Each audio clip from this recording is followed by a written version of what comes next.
Morning, everybody. Welcome to another episode of the What's Important Now podcast. Chief Patrol Agent Ryan Landrum coming to you from the U.S. Border Patrol Academy in Artesia, New Mexico. Today, I have a very special guest, but before I get into introducing him, I'd like to give you just a little bit of a history lesson as it relates both to how we train Border Patrol agents today and the creation of the organizational structure within the Customs and Border Protection enterprise as it is today as well. So in 2012, the Commissioner of Customs and Border Protection, or CBP at the time, commissioned the Police Executive Research Forum, or PERF, to basically review all use of force incidents by Customs and Border Protection officers and agents. That's both Office of Field Operations, Air and Marine, Border Patrol, all three of the enforcement branches within CBP. There was a bit of a spike in the use of deadly force. This review included the blanket use of deadly force by all those components within the years of 2010 to 2012. The interesting part about the results of that particular report were that it largely serves as some of the tenets within it, some of the recommendations within this report serve as the backbone for how we train Border Patrol agents in the 21st century today. Additionally, though, it also created a brand new organizational structure for CBP. So we went from basically a flat organization with, 20 plus direct reports to the deputy commissioner and the commissioner to an organization that looks a little more traditional with some verticals and some layers of leadership in between the commissioner, the deputy, and the operational components or the components of CBP. Within that particular org change, the Office of Professional Responsibility was also created. The Office of Professional Responsibility can be generally characterized, formerly known as the IA, if you will, traditionally in a police department, an IA department. That's kind of what the role of the Office of Professional Responsibility is today, or OPR as we refer to it. The PERF identified that there were some gaps in the ways in which criminal investigations were being conducted within the component of Customs and Border Protection, both in terms of the consistency of those investigations and the timeliness of the results of those investigations. From that, they kind of streamlined how we do that. They kind of corrected the problem within CBP, and henceforth was born the Office of Professional Responsibility. Today, I have the opportunity to introduce you to the Executive Director of Investigative Operations Directorate within the Office of Professional Responsibility, Dan Altman. Dan, welcome. Chief, thanks for having me. It's exciting to be here. Excellent. So I want to talk about what OPR is. What is the Office of Professional Responsibility? What do they do? What do they investigate? Are there some misnomers out there? What can we help clarify? But first, I kind of want to go back to 1995. I learned here that you were once a Border Patrol agent. I was. Yeah. So you said you entered on duty in 1995 with Class 294, and you went to the Chula Vista Station in San Diego, California. Chula Vista is a neighboring station to the Imperial Beach Station that we've talked about before. It's the Imperial Beach Station sits on the water of the Pacific Ocean, and just one station in is the Chula Vista Station. So put yourself in middle of San Diego sector in 1995. But the first thing I have to ask you is, do you remember your class chant all these years later? Yeah, without a doubt, Chief. It's 294, Law and Order, first with 40s to the border. Wow, and, we were the first class that actually left the academy with semi-automatic guns, which was a pretty cool. So you transitioned from the revolver at the time. So we used to shoot Smith & Wesson, I believe, 357 revolvers, and then we transitioned into the 96D Brigadier from Beretta. So we were in my station. We had probably 450 agents, and when the 5 or 6 of us showed up that were trainees, we were the first ones to have the new guns there. Wow! Did you get any flack for that? No, actually, it was actually a little scary. Everybody wanted to see it. And so we, of course, handled it carefully. But no, people were excited I think there was a little bit of tradition lost, but people were excited to get the new guns as well. Awesome. Yeah, we kind of date each other in the patrol, not only by potentially, were you in Legacy INS or Legacy Customs, but also which gun did you carry or how many different guns did you carry. And it's just a kind of a rite of passage because over time, we transition between weapons based on contracts and the advent of new technology and stuff like that. So today, obviously, we've recently transitioned to the Glock.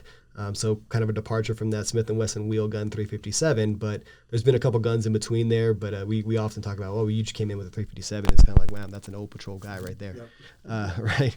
So you do that for about 3 years. You have any fond memories of your time in Chula Vista? Yeah, first of all, I joined the Border Patrol when I was 21. So I think being at the Border Patrol Academy was probably one of the most formative experiences in my adult life. I'm not just saying that because I'm sitting here. Yeah. No, but without a doubt, in the 3 years I was in the patrol, I was involved. We started an Explorer post at Chula Vista Station. I was a union rep. I got a chance to do detail management. I was a scope operator. I got to fly in the helicopter.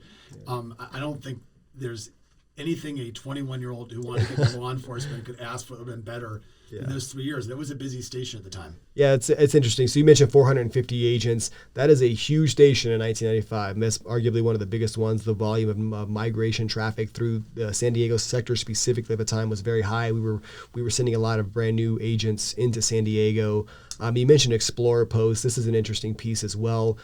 Explorers are an opportunity for us to engage the community, even at the youth level. Mm-hmm. So folks that are very, very young who have maybe an interest in law enforcement, maybe want to learn more about the Border Patrol specifically, maybe even as a recruitment pipeline. But at the same time, we are basically humanizing the way in which the Border Patrol interacts with the community. So you can form an opinion about the operations that were going on in San Diego at the time, but at the same time, we were aggressively trying to put forth the best image possible.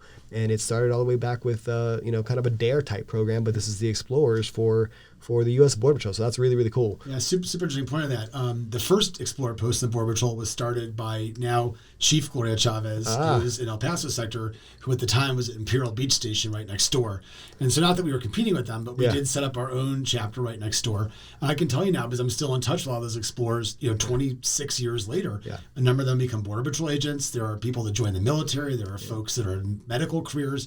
And it was a great experience for them to have the opportunity to be exposed to the patrol and all the resources we had to offer them as high school students at the time. That is a tremendous story. And that story plays out in so many ways that, if you're an agent listening, don't underestimate the impact you potentially have on somebody that's not wearing the green uniform or somebody that we might encounter in the field. So how you interact with those people, positively or negatively, could shape the rest of their lives and how they view us as an organization, how they view us as people, but also maybe even entice them to, based on their interaction with you, join the ranks. Yeah. So you do that for 3 years, like I said, and in 1998, you leave the Border Patrol. What drove you to do that? Why did you do that? Where'd you go? Yeah, so I think in the time I was in the Border Patrol, I really had a very strong interest in getting into criminal investigations. And so an opportunity arose in 98, about the 3-year mark. I was able to get a position with the Air Force Office of Special Investigations as a criminal investigator. And so took advantage of that opportunity, brought a lot of my Border Patrol experience with me. It's a primarily military organization with a small number of civilian special agents. And so having that 3 years of pretty intense law enforcement experience with BP, I was able to bring that into my new position. I did that job for about 11 years. I did everything ranging from crimes against persons to procurement fraud to counter-espionage operations. I got to deploy to Afghanistan and spent some time there doing counterterrorism operations. And then around 2009, I was given the opportunity to go to the Office of Inspector General of the U.S. Agency for International Development. The connection there was really my time in Afghanistan because USAID was funding a lot of programs in Afghanistan, Pakistan, some of those very dynamic combat type environments. And so that experience I had doing investigations in that area was sort of the parlay into that position. And so I spent about 5 or 6 years as a special agent in charge of the Middle East and Asia. And then I got promoted to the SES position of the Assistant Inspector General for Investigations at USAID. And interesting story, USAID headquarters and the OIG headquarters just happens to be conveniently located in the Ronald Reagan building. on the exact opposite side of the atrium as Border Patrol headquarters. Yeah. And maybe we'll talk about it, but I always felt a little force pulling me back. Yeah. But never did you know when you left in 1998 that you'd circle full back to Border Patrol. But I started to bump into a lot of old colleagues, and I was able to, my friends that had stayed in the patrol were extremely successful, and a lot of them were coming up to headquarters and leadership positions. And so I sort of started the process of getting to learn more about what's happening in CBP, and I think maybe in some way that contributed to me eventually coming back to where I am now. Excellent. A couple of things on that. So as it relates to the job that we do, this story again plays out all over the place. It was my vision as well for myself. I intended to come into the U.S. Border Patrol, earn a degree, and move on to a 3-letter agency. That was what I was going to do. I fell in love with the position, with the people, the mission.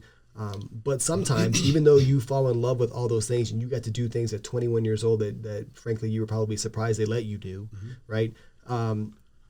There's still opportunities outside the Border Patrol for other people. We would love to retain everybody that walks through the doors of the U.S. Border Patrol Academy and let them have a long, fruitful career. But we also know that we really train them at a very high level. The experiences they gain from day one, quite literally in the border environment as a law enforcement officer, as a police officer, really is an attractive characteristic and something that other agencies, whatever it is, 3-letter agency, military-like agencies, they are really attracted to what we bring to the table. And that's perfectly fine too. It's a testament to the people that we actually get through here and the training that we put them through, and then how they handle themselves in the field that allow them to go be successful people in other ways, still contributing to the larger mission of national security. You haven't left that field, but you're just not doing it from the green suit, if you will. Yeah. So it's a super important thing to acknowledge that we would love to keep people, but at the same time, we know our people are top notch and they sometimes go do other things, and that's okay. And I think back about sort of, as I mentioned, I think as a sort of foundational part of my career being in the Border Patrol. And I think about the attributes that I gained, or the experience I gained in the Border Patrol. I think people generally recognize Border Patrol agents as being great problem solvers, people that are able to work in very austere environments without being given really complicated problems and consistently coming up with good solutions, and not complaining much about it, but it's sort of the nature of the job. And so I think as I moved throughout my career, those were some of the things that I took with me, and I always felt I almost felt a little self-conscious about it because I stayed in touch with my friends in the Border Patrol. I went back and visited my station, and I always felt like maybe there was something else that I was supposed to do. And so when this position that I'm in now came open, and I was already working in the same building, it wasn't about the commute at all. But when I learned about the position, I said to myself, you know what? I have no idea if these guys are going to hire me, but you know what? I left and I've spent about 23 or 24 years developing some really great skills at doing oversight and criminal investigations and focusing on organizational integrity. And I'm going to throw my name in the hat because I can't think of a greater honor than being able to come back to where it all started and help contribute something to the organization. And so I put in for the position, I got it, and I can't really articulate exactly how proud I am to have been given that position and how seriously I take the job. That's outstanding, and we're definitely glad that you did. So, speaking of the job, this is in 2019. You're referring to you become the executive director of what you call the IOD, or the Investigative Operations Directorate. I don't think that's the only part of OPR, and we'll get into that as well. But tell me a little bit about what OPR is. So define, from an OPR's perspective, what is OPR? Yeah, so I think the most basic way to think about it is sort of integrity and accountability. So OPR has sort of two separate directorates. As you mentioned, the side that I'm responsible for, investigative operations, consists largely of criminal investigators and analysts. We look into allegations of misconduct. We look into different types of incidents that might occur to review them. There's a whole separate part of OPR called the Security Operations Directorate, and they're focused on that integrity piece, which is making sure that the folks that we're bringing into the organization are of the highest caliber, that they're suitable for the position, that they've been properly screened, and that while they're here, that we continue to monitor our workforce to make sure that they are at the highest level from an integrity point of view. There's also a piece of the Security Operations Directorate that focuses on the physical security CBP facilities. And so those jobs, those two sort of divisions complement each other well, because whereas they are trying to make sure that we're hiring the suitable workforce and that the workforce is at the highest level, are on our side of the investigative operations directorate, when that comes into question, when there's a question about whether the right thing was done or whether our employees acted appropriately or acted with integrity, that's the other piece which falls under my side, which is to look into that and to get to the bottom of those issues. Right. So, arcing back to the perf and how OPR comes about generally, it sounds like potentially the perf is saying maybe the Customs and Border Protection enterprise lacks a bit of public trust. Mm-hmm.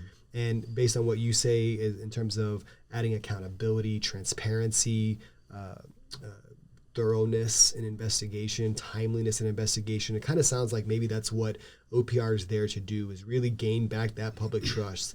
We know potentially that there are, and we'll probably get into this in a little bit as well, but in an organization the size of CBP, there's going to be some things that go wrong. There's going to be some bad actors within our ranks.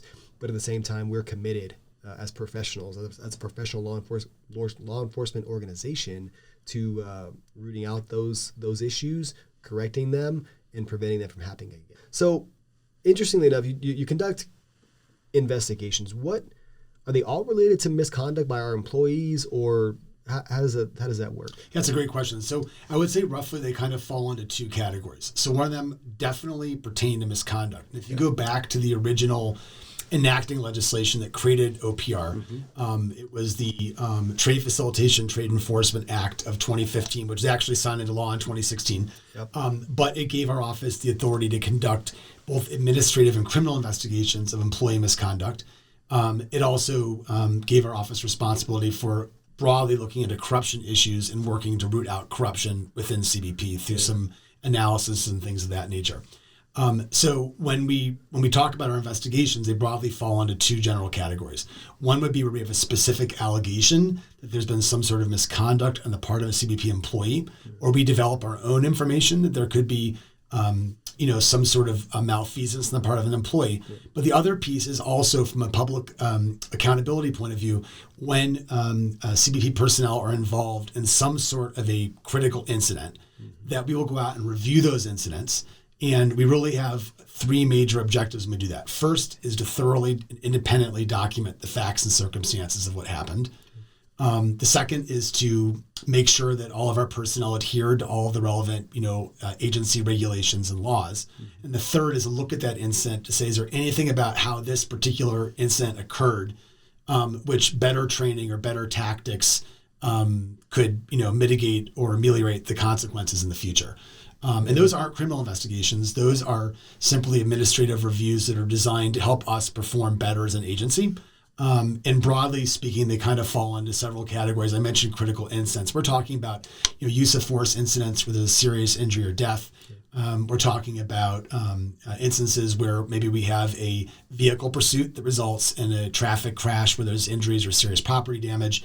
And any time that somebody dies in our custody, which obviously is very serious. So those particular areas, we have sort of dedicated investigative elements that review those instances when they come up. So you mentioned being at the Ronald Reagan Building at headquarters, and just for my edification, that's kind of the headquarters element of OPR as well, just like the Border Patrol or field operations or Air and Marine. But you guys have field offices all over the country. Is that right? Yeah, we do. So, we have about 25 field operating locations. We call them special agent in charge offices, and then they have resident agent in charge offices and smaller places in between. But more or less, pretty much everywhere where you'll find CBP personnel working along the southwest border, you'll find OPR personnel relatively nearby. Right. We have our own offices, we have our own command structure, but we are spread out from Brownsville to San Diego, and then from Seattle all the way over across to Detroit and Buffalo, up to Vermont, and then down to New York City to Miami to the Caribbean. So we've got folks, well situated to be able to respond and provide that oversight. Yeah, and from a chief patrolman's perspective, it's critical.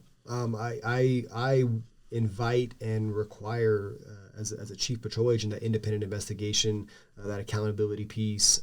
I understand the independence that OPR, even though you're sitting under the roof of CBP, you have a different kind of direct line connectivity to leadership. You don't fall necessarily, or at all, not even necessarily, but at all, under the purview of, say, the chief of the Border Patrol. Mm-hmm. So you don't answer to the chief, you answer to the commissioner, right? Right. Yeah. So that's a really important point because in order for the oversight to be credible, there has to be a level of independence, right? And so we do work for CBP, but within CBP, we have some structural independence. So my boss, the assistant commissioner, does report directly to the commissioner. And that structure does work and it does exist. But even more importantly, it's respected. And so as a person that's, primarily responsible for conducting these investigations and reviews, I have, free access to all the senior leadership of CBP. If I call, people answer. People are very respectful of our authorities and of our independence. And I think that's critical to us being an accountable law enforcement organization.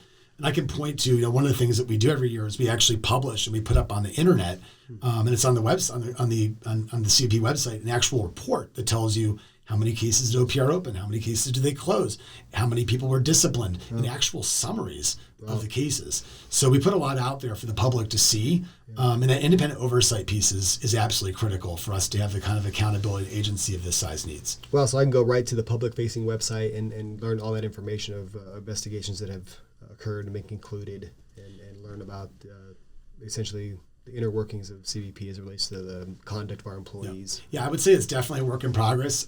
We recently did some upgrades to the CBP.gov website. If you go under newsroom and then you go to transparency and accountability, you'll find a whole bunch of reports just like that. And then you're also going to actually find descriptions of various types of incidents that have occurred in the reviews that we've done. So we're trying to put more and more out there in the public eye.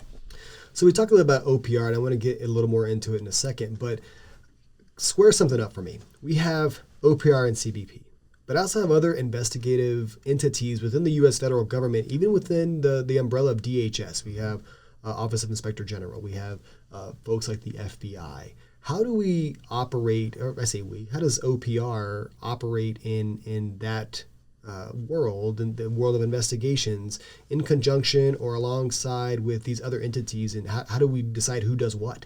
Yeah, so Chief, I'm going to take your question. I'm even broaden it a little more, Okay. Which is in addition to the IG within the Department of Homeland Security and then these other federal law enforcement agencies, as you know, we operate in hundreds of counties. That's right. And so we've got state authorities, we have county authorities, we have sheriffs, we have police chiefs, right? Yep. So that's one of the most complex aspects of providing oversight to CBP is that depending on the incident that we're responding to, there could be a multitude of agencies that actually will respond and show up. And so if you ask me to describe for you what are the most important skills that our special agents have to have, it's the ability to be able to get to a scene, establish contact with the other folks that are there, and open lines of communication, have effective collaboration.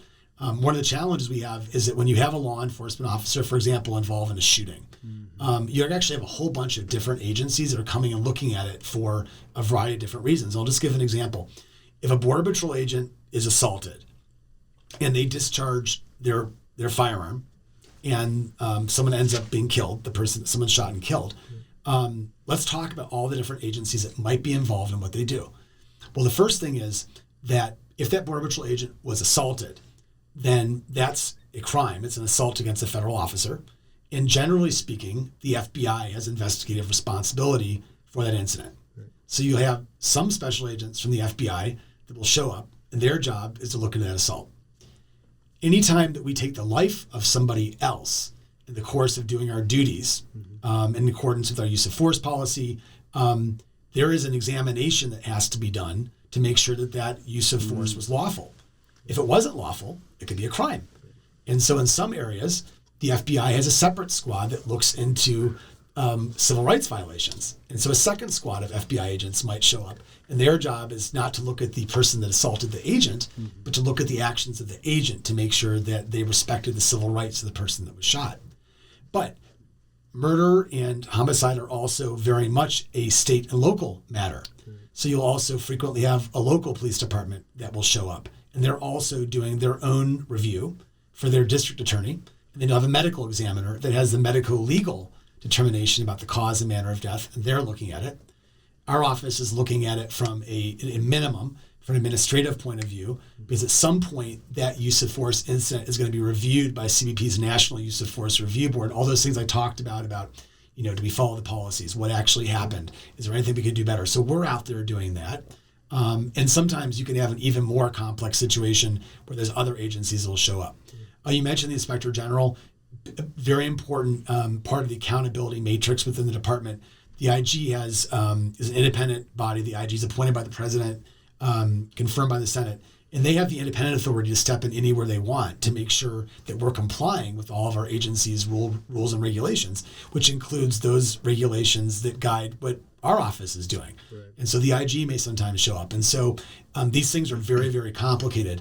And like I said, one of the most important skills our agents have to have is to get out there and to help manage those relationships and help manage those communications. What we want is a very effective collaborative approach to sharing information, making sure evidence gets preserved, making sure every agency gets the information they need, so that ultimately at the end we can take a really good, thorough look at what happened and make sure that the agent that was involved in that incident, gets a very fair opportunity and a fair review. And what's important about that is having all that data collected. So that's a tremendous outline of the complexity associated with we pulled the trigger one time. Yes. Yep. Right. We pulled the trigger one time. Unfortunately, a life was taken. Mm-hmm. It has to be reviewed. But if you don't mind, maybe put your former Border Patrol hat on for a second and tell me how does this, you're now surrounded, I'm the shooter, mm-hmm. right? I'm the agent who pulled the trigger. What are my responsibilities? Mm-hmm. Who do I talk to? What are my requirements by law that I have to comply with?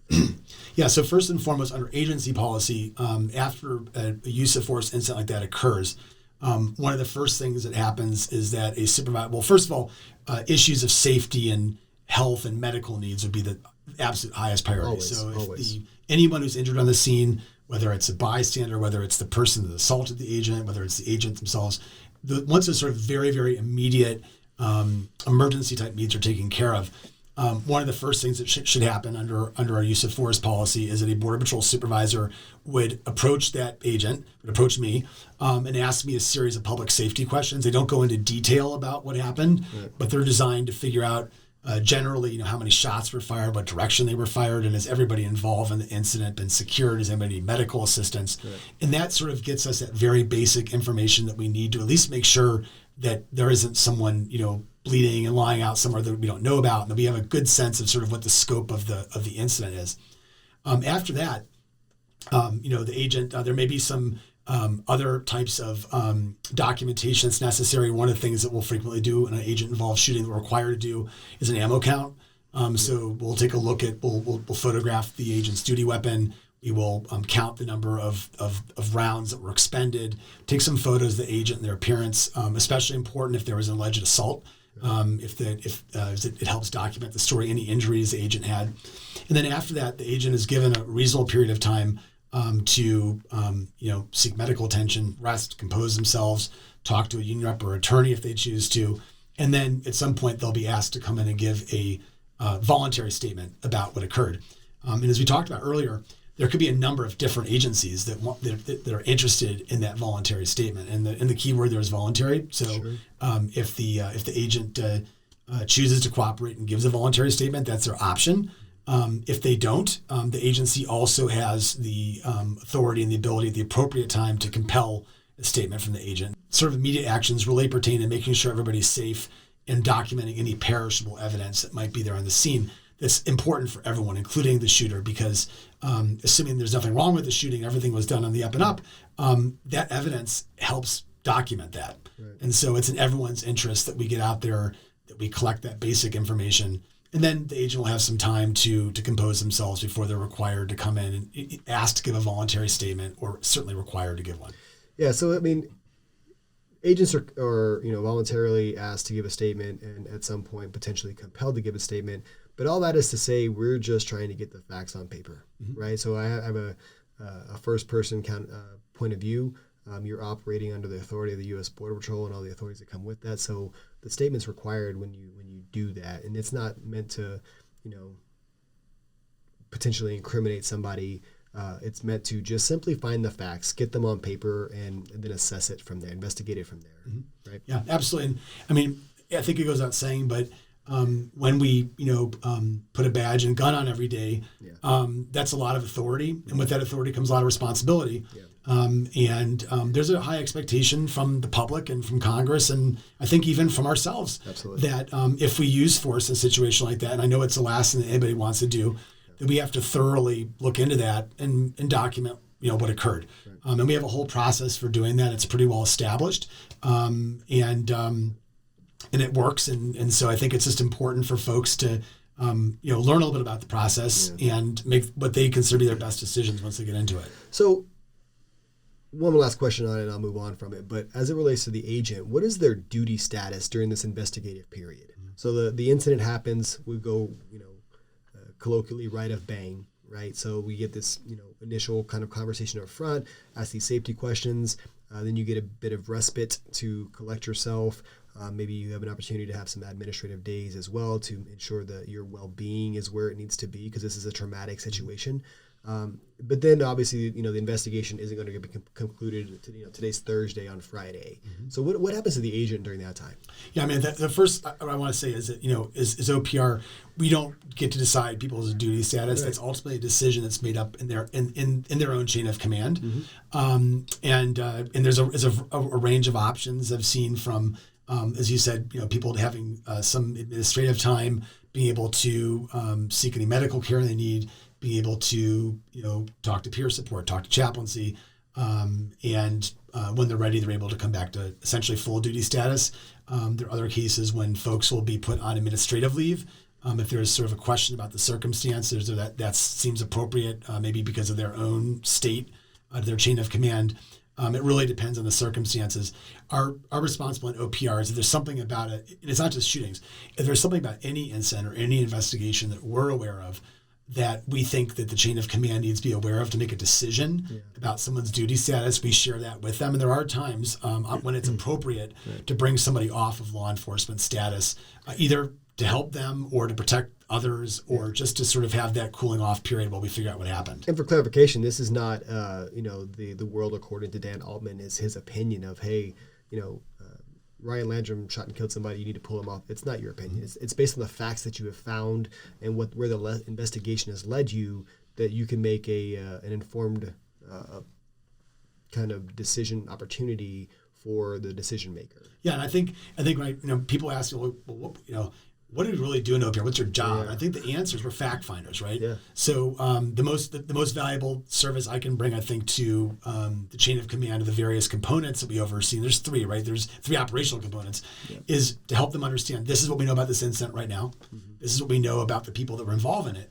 And then that chain of command can then make the appropriate decision, that's, in everyone's best interest. So we try to be objective and just provide that information. And we really focus on not making assumptions, not guessing, but really trying to provide decision makers with accurate data they can use to make informed decisions. And we guard that. It's the most precious thing. It's why our office has credibility, is because the quality of information we provide is highly accurate and it's validated. Arguably, it's why CBP has credibility, right? You look at an internal investigations and OPR kind of department. If we didn't have one, or it wasn't on the up and up, or it didn't have the integrity that OPR does, it would challenge the integrity of the entire organization, not just necessarily your office. Obviously, the three operational components you spoke of were the Office of Air and Marine, Office of Field Operations, which is the guys at the ports of entry, and then obviously U.S. Border Patrol. So you kind of have to do all these investigations for all three components. So it's not just Border Patrol. Right. We're talking tens of thousands of officers and agents out there. So that is an expansive world. Yes. So we're still right at bang, right? And we're kind of pivoting off this one hypothetical scenario of a deadly force incident with one shot being fired and somebody's now dead. You have all these investigative requirements, but we also have, you mentioned something about oversight. Mm-hmm. We have a responsibility to communicate with, oversight committees and people that govern the actions that we take and how we assess those actions, investigate those actions. Can you talk to me a little bit about, A, what is oversight, B, to whom, right? And why do we care? Yeah. Why do we care? Yeah. So I think it really comes down to sort of a really fundamental question, which is, it's 2022. I've been in federal law enforcement since my 27th year, and the expectations of the public and Congress, and frankly, our own internal expectations are at the highest level they've been at certainly my 27 years in law enforcement. And so I think the question is, in a situation like this, what is expected of us and by who? And so the first thing is, to make it very simple, it's transparency and accountability, right? And those requirements, I think, are driven from three places chiefly. One is ourselves. We have some organizational values, integrity is one of them, and making sure that we follow the rules and regulations, making sure that if we make a mistake or an error that we correct it, that we learn from it. And CBP is an organization with very high standards. And so we've invested a tremendous amount in making sure that when incidents like this occur, that we immediately take a look at it before anybody else has to tell us to, and that we satisfy ourselves that either everything was done properly, or if it wasn't, that we take the appropriate action. That second layer of oversight comes from Congress. And so each year, Congress has put even more sort of stringent oversight requirements on CBP. Just for an example, last year in fiscal year 21, there was a requirement added that we notify Congress within 24 hours in any situation in which someone dies in our custody. Okay. And one subset of an in-custody death is any death involving a use of force incident. And so not only are we required to report to Congress in detail the facts and circumstances of what happened, but the requirement goes further. It requires we make the same notification to the public. Oh. So if you go up that transparency and accountability webpage, wow. What you're going to find, in addition to the reports we talked about, is summary after summary of various incidents that occurred in which, unfortunately, there was a loss of life.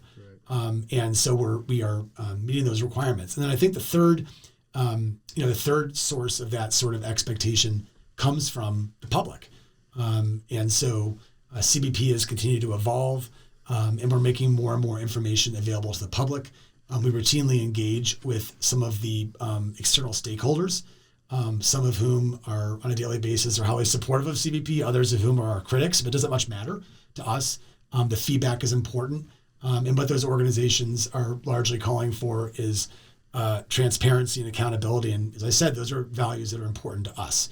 And so we really are working hard to improve those areas, and every day I think making good improvements. I think that's a perfect recap. We expect a lot of ourselves, and we should, right? Internal congressional requirements. These things are laws. These things, you have this requirement to report timely, and there's a consequence associated with it, right? Increased scrutiny, increased thoughts that we're trying to cover something up, stuff like that. So you have to do due diligence and meet those requirements to ensure that transparency and accountability, because again, going back, if you, IOD, doesn't do that, then it starts to degrade the trust of congressional oversight for the entire organization, and that's huge. And then obviously the public holds us in an extremely high standard to not only operate appropriately, but then also communicate against those things. So great summary.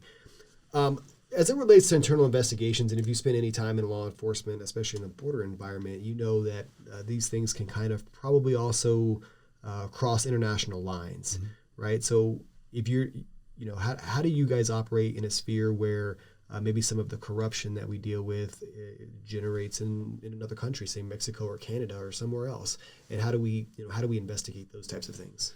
Yeah. So first of all, it's a great point, and any number of different incidents occur that have sort of implications on both sides of the border. Yeah.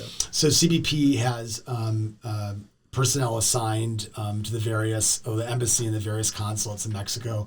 And so when we need to, we're able to access to those personnel or directly the appropriate government agencies in Mexico or Canada to get information that we need, share information with them. It is tough, though. One of the realities is that there's a very long border, and there are a lot of very remote areas along the border. Yeah. And so just like it's sparsely populated on our side of the border. It's also sparsely populated on their side of the border as well. But both of those countries in their own way experience the same challenges that we do. And so whenever we need to get that information, we're generally able to get it. Awesome. Just to kind of wrap up the entire thought, obviously when an investigation, sometimes it uncovers, malicious intent or corruption or a wrongful shooting, something like that. But how does the investigation contribute to the exoneration of a Border Patrol agent or a CBPO? And even when maybe a governing body, whether it be the public, Congress, or even ourselves, maybe have formed an opinion that based on the Monday morning quarterback optics of the situation that this was not done correctly. So how can OPR help? By finding the facts, how do you help communicate that, and what are your general reactions when maybe an opinion is kind of disproven and it's changed? Yeah. Well, listen, I think for myself personally, I think one of the toughest things about being in law enforcement is just to have seen over the course of my career what a negative light, our profession has been cast in some circles, and it's tough, right? Sometimes deserved, sometimes not, but it is tough. And so just to talk maybe a little bit internally first to answer your question. So when we do an investigation, there's always findings, and those findings are passed on to the employee's chain of command, and they're also passed on to an internal entity within the CBP that's responsible for starting the disciplinary process. Yeah. It's not that satisfying, but if you get accused of something and you didn't do anything wrong, then we just publish a report and we say you didn't do anything wrong, and you probably never hear anything about it again. And if you ask, we'll tell you. And conversely, if you did do something wrong, then that will work its way, through the process. And so on individual employee misconduct issues, we run through a significant number. Last year alone, in fiscal year 20, we received 7,143 complaints, and we opened 1,900 investigations. Wow. And so it's a tremendous amount of work, but every one of those things gets followed. We closed almost 2,000 investigations, so about the same number we opened, we closed. And so, so there is a feedback mechanism within CBP, but also we do have the ability to communicate externally. And so when there is an incident that occurs where there's a high level of public concern, when we're able to, and that's one of the most difficult and frustrating things about being in my job, is that frequently when we have a critical incident like a shooting or something else, I have a pretty good idea what happened 24 to 36 hours afterwards, because we've working with those other agencies, we have a good sense of what happened. But we absolutely cannot have information leaks. We've got to let all those different investigations run out. And there could be 5 or 6 different investigations. And if CBP was to get ahead of those investigations, start releasing information publicly, it could actually damage those other investigations, and then also put CBP in a negative light. And that's a little tough sometimes. It's hard for people to understand, this shooting happened a week ago. Why haven't you told everybody what happened? And the reason is because there is a delay. But on the point about shootings and major use of force incidents, same webpage, cbp.gov, up on the transparency and accountability page, you can actually click on the link. It has the summaries of all the cases that have gone before our National Use of Force Review Board. So when you follow that process all the way through, we will eventually put a summary up there to explain to you, this is what happened, this is what the board's opinion was about it, and provide that information. We're also able to provide to Congress and sometimes the public updates about specific situations. And we try to do that as often as possible to try to provide context to help people understand the difficulties that the complexities of a lot of the issues that come up. Right. So, I mean, it's vitally important, especially, I still wear the green uniform and I sit as a chief patrol agent and somebody who's had to lead employees post shootings. It's traumatic, and you see a range of responses from these people, from our agents. We train you to the nth degree on what your authorities are, how to apply those authorities, the use and proficiency of a firearm, all these things, and we prepare you so that when these things happen, you can just use your judgment and react appropriately in these incidents. But what we don't necessarily prepare you for is post-incident, right? We don't do a great job of doing that. So it can be confusing. You kind of describe this environment where there's 72 and a half investigators breathing down your neck for all this information, and you're kind of confused on what to do.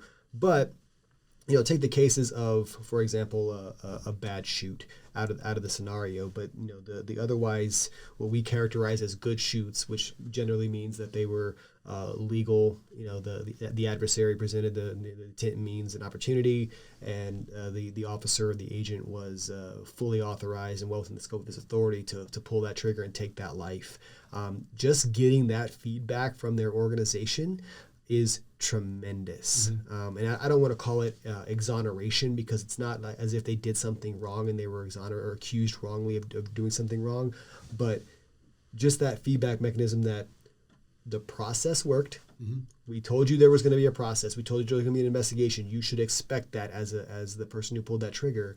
But at the same time, I'm committed to telling you, obviously, if you did it wrong, we'll tell you that too in those ways.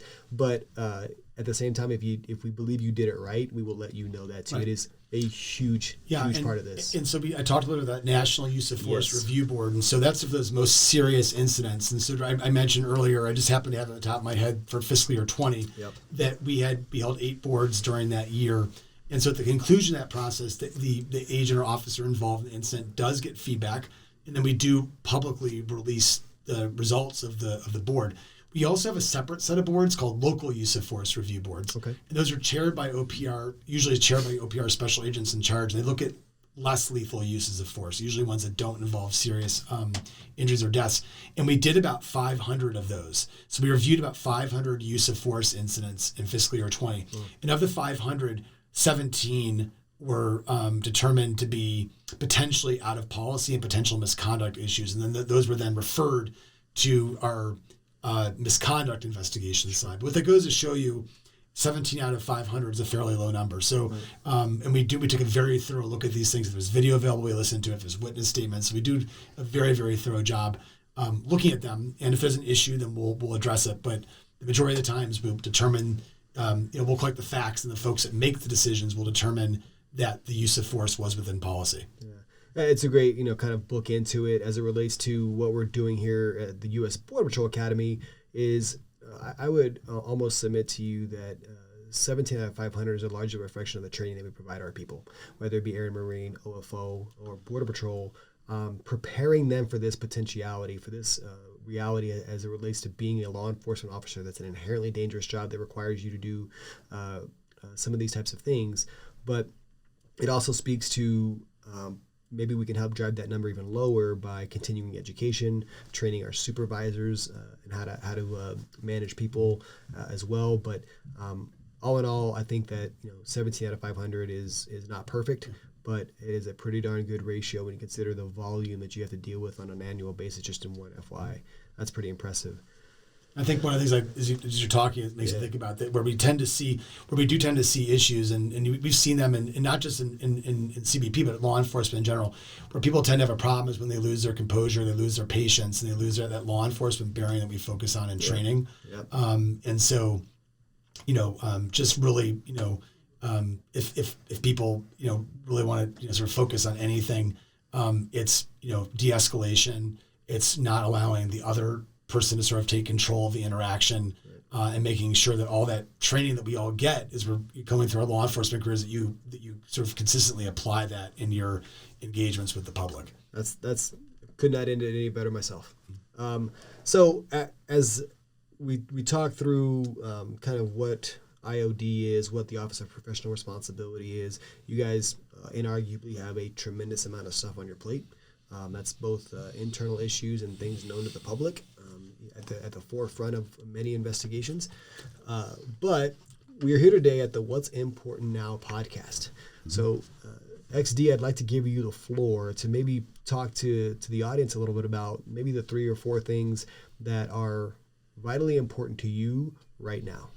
Yeah, so we kind of already got a head start on the number one thing I want to talk about, which was accountability and transparency. So I think one of the most frequent questions, people will get into some sort of a critical incident. It might be a vehicle pursuit with a crash, or there's been some sort of traumatic use of force incident.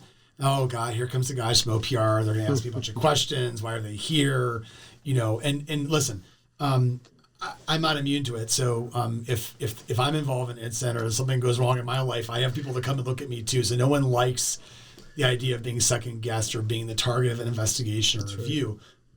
But I think that one of the main things I really wanted to foot stomp in our time together today was just that given our internal expectations and also the expectations of the public and Congress, we can sort of anticipate that there's going to be a continued focus on accountability and transparency. So that means as we're out and doing our jobs, that when incidents occur, and they invariably will, because we've got over 40,000 personnel working in all manners of environments, dealing with all kinds of unique law enforcement challenges 24 hours a day.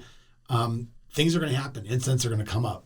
I want to work for an organization that when those things come up, that we look at them, that if there's an issue or a concern, that we address it, that we improve, and that if we did everything right, that we also communicate that as well.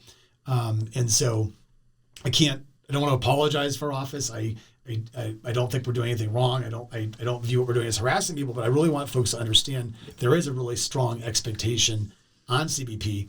And so as we come around and we're asking those questions, we're not there to Monday morning quarterback people. We're not there to second guess you, but we are doing our job. And it's really important from an organizational point of view that we maintain that accountability and transparency.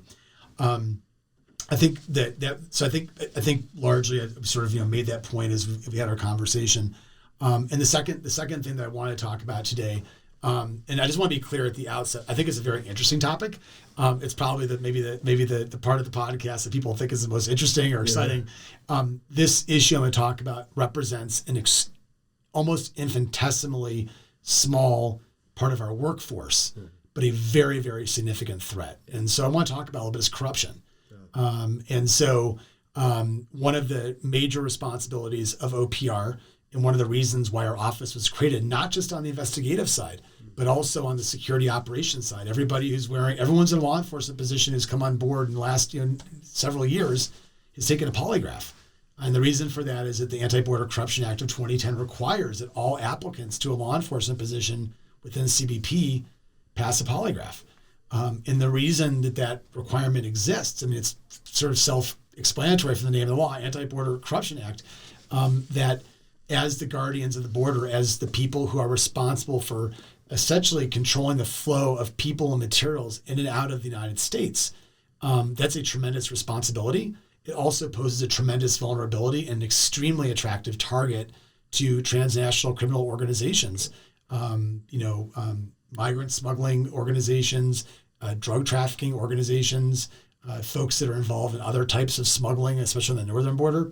And so our personnel, whether it be air and marine pilots that are flying around and operators that can actually see boats coming and going in the Caribbean, whether it's a Border Patrol agent that's responsible for a piece of the border or for technology monitoring the border, whether it's a Customs and Border Protection officer who's literally waving people through or sending them to secondaries or coming through a port of entry. Right. There's a tremendous amount of responsibility associated with those positions. Unfortunately, people that are in that position are frequently the target of efforts by these transnational criminal organizations to find a way to exploit that access to help them further their cause. And so, we talk about the numbers of corruption cases that we have within CBP and the numbers of corrupt personnel. It's very, very low. However, it is notwithstanding the fact that it's low, CBP has dedicated a tremendous amount of resources to trying to detect that. So within OPR, we have about 20 special agents that are assigned to border corruption task forces all across the country.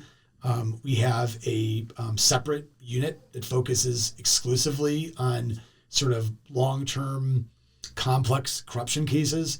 We have a threat mitigation analysis division full of analysts that are looking at different data points that might help us identify anomalous activity that could point towards corruption. And then other parts of CBP also have some other capabilities looking at, data from CBP systems and patterns of travel through checkpoints and things that help us identify that. So there's a tremendous investment in trying to detect those very small number of cases. What I wanted to really emphasize, though, is that probably the greatest resource that we have in CBP to detect corruption are the eyes and ears of its employees. And the way that sort of happens is it's two things. So one of them is, as we go through our daily job, we may look at a system or process and say, hey, what's the vulnerability there? If I wanted to, can I do this? Can I do that? Right? That's a normal instinct especially since we're cops, right? We're always trying to think, what would the bad guy do? How would they handle this, right? Now, it is not a normal instinct to then start making phone calls and just smuggle cocaine. But I think as cops and people who are responsible for securing something, we frequently think about how that could be exploited or how it could be manipulated. And so the first thing is that as we're doing our daily job, whatever that is, it's incumbent upon everybody in CBP to do everything in their power to identify vulnerabilities and mitigate them. And I'm going to talk about I'm going to give you a couple examples of cases. But just looking at where the vulnerabilities are and saying, hey, you know what? This probably should be a 2-person thing. Or you know what? We probably need to switch this up. Or you know what? This schedule probably shouldn't be posted a week in advance. It's things like that. It's thinking about in our own operational context, what can we do to mitigate corruption? And it's not a statement or insult against any employee. Sure. In other words, if I said to you, hey, Chief, look, it's a good business practice for the 7 of us not to know what our assignment is going to be for the next 7 days. I'm not saying that I think you're corrupt. What I'm saying is in a highly functioning, highly focused organization that's trying to prevent corruption, it's a best practice to do that. And that none of us would take it personally. It's not about any of us individually. It's about creating those right systems and control. So that's one area. But the other area that's really important is in almost every one of these instances where we did detect that there was someone that had sort of crossed over to the dark side, there were people that work with them that maybe saw something that was suspicious or anomalous or unusual, maybe had a suspicion, maybe heard something, maybe witnessed something. And in some cases, that information comes forward to us, and that may actually be how we begin the investigation. But more frequently, after the person has been caught, then people will come forward and say, it's actually not that surprising because for the past 3 years, other than you hear it, there's not that they knew they were corrupt, but just there was something going on. And so those same observational skills, that same sense of awareness of what's going on around you as it pertains to the public and things that we do in our external enforcement mission, all those eyes and ears need to be focused internally as well. So you think, what's important now? What do you want to communicate to the workforce? I think just letting people know that there is this potential vulnerability, and that we all need to do our part to actually address it. And I mentioned early on in this sort of line of discussion that it's a very small problem, but with a very big impact. And I just want to give you an example of a couple cases to kind of highlight that. So we had and I unfortunately, it is what it is. I can only talk about cases that are complete where there's been a judicial action. And so there's more things I could talk about, but I think the examples I'm going to give you are good. That there was a Border Patrol agent who in the mid-2010s, 3-4 years ago, was worked at both the Naco and Douglas station. And for a variety of reasons, possibly including substance abuse issues, this Border Patrol agent became into contact with folks on the south side of the border that were actively involved in drug smuggling. And what may have begun in the beginning as the simple process of maybe obtaining prescription pills for his own use and the use of another Border Patrol agent that was also potentially abusing those prescription pills, eventually escalated into something far more serious. And so this Border Patrol agent, over a course of a couple of years, first directly enabled smuggling by essentially when he was monitoring cameras, turning the camera and letting a group of 17 backpackers with drugs come by. That then escalated to providing scheduling information about when and where there were gaps and holes in the border. And that eventually escalated to sharing basically our entire security infrastructure for that stretch of the border, including the locations of sensors, what cameras could see, and everything else. And to a certain extent, those things can be ameliorated, but to a certain extent, they can't. In other words, what I would put forth is that this agent probably created permanent damage to our ability to be able to secure that stretch of border. It's a sensitive stretch of border. Mm-hmm. It's remote. It was difficult to work beforehand, and now as a result of someone on the inside who did this, our capabilities are compromised. What's shocking is that other than maybe having some of the drugs for his personal use, as far as we know, he received $16,000 in exchange, $16,000 in cash to compromise that stretch of border. And we had another case recently involving an agent who was assigned to a checkpoint in the RGV, Rio Grande Valley sector. And this agent was also in touch with individuals that were involved in drug smuggling. And so in exchange for $1,000 a vehicle, he would go to the checkpoint where he worked. He would look at the schedule. He would analyze who was working where, and then he would essentially guide the vehicles through the checkpoint.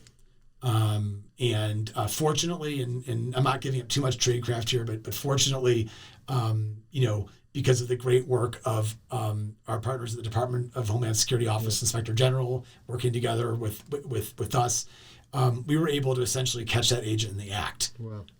And actually, arrest him at the checkpoint. That's awesome. And so, but if you think about that vulnerability about not being able to rely on your coworker at the checkpoint or the just all the data and knowledge that we have. And I think the other one I wanted to point out, and this is not one that's fully complete, but certainly very well publicized in the media. Another case involving a Border Patrol agent who, at the time that he was arrested, had almost 400,000 fentanyl tablets on him, over 20 kilos of cocaine and a kilo of heroin. And that in the course of that investigation, the U.S. government was able to seize, hundreds of thousands of dollars in cash. And all indications are that agent was doing that behavior while working. Yeah.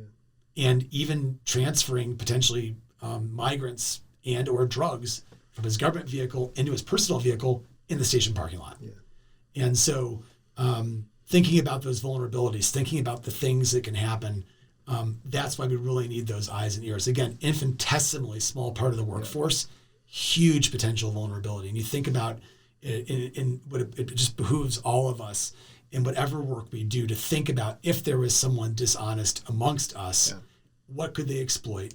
Try to eliminate that vulnerability, A, and B, if we see something, say something. Yeah. I think, as you sit and talk about the case studies, essentially, it's embarrassing. I'm sitting here wearing the uniform, and the important part of what I'm saying is, by no means are you trying to be embarrassing. What you're doing is essentially acknowledging that there is a threat, right? Which we all know about. There's not a secret about that for anybody. But when we talk about things publicly, maybe it spurs somebody to think, watch, act. And this plays out in things like, suicide awareness. The same thing, like take action. With whatever issue is in front of you, do not be afraid to take action because we talk about our integrity. We talk about maybe saving somebody's life. There's parlays about having tough conversations, right. Not sweeping under the rug. And it's just the thing we don't talk about. Right. We have to talk about these things. Yeah, and I hope people listening to the podcast also think of it like there's 100 things we could have talked about. Oh, sure. That weren't embarrassing and I feel the same way. By the way, it's like, I think all of us do. If you've dedicated your career to enforcing the law, there's nothing more revolting than finding out that someone that wore the same uniform as you did is actually working for the other side, right? But there's 100 things we could have talked about today. But we talked about one where we have had some problems. And I think that also reflects that this is an organization that's willing to sort of, even air its dirty laundry if necessary, if it will help us do better, if it will help us learn. Yeah.